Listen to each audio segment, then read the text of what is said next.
एक पाऊल सेंद्रिय शेतीकडे, जैविक शेतीकडे म्हणून आपण घरीच गांडूळ खत निर्मितीला सुरुवात केली आणि उत्तम प्रकारे खत तयार झालं.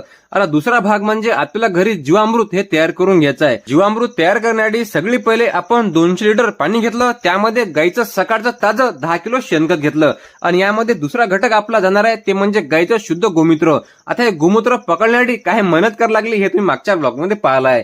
त्यानंतर तिसरा जो आपला घटक आहे ते म्हणजे बेसन. तर या ठिकाणी बेसन आपण घेतलं 2 किलो. बेसनचं पाणी करण्याच्या अगोदर अर्धा घंटा ते मुरू द्यावं जेणेकरून गाठा तयार होत नाही. त्यानंतर 2 किलो आपण काळा गुळ घेतलेला आहे. याचं पूर्ण अगोदर दिवशी आपण एकजूव पाणी करून घेतलं आणि नंतर टाकीमध्ये सोडून दिलं.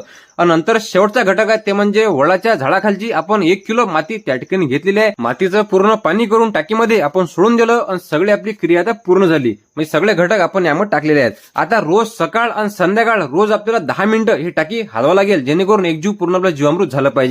आता हे 10 दिवस आपल्याला झाडाखाली ठेवायचं आहे आणि पूर्णपणे झाकून घ्यायचं आहे जेणेकरून यामध्ये ऊन आणि कुठलं कचरा पडलं पाहिजे नाही. अशा प्रकारे आपण जीवामृत तयार केलेलं आहे कारण हे काळाची गरज आहे. जीवामृतची पूर्ण प्रक्रिया आटपून थेट आलो आपल्या वावरात. आपल्या हरभऱ्याची पूर्व तयारी म्हणून आपल्या सोयाबीनच्या वावराला दुसरी वही आपली चालू आहे ते सुद्धा लाकडी वखरानं.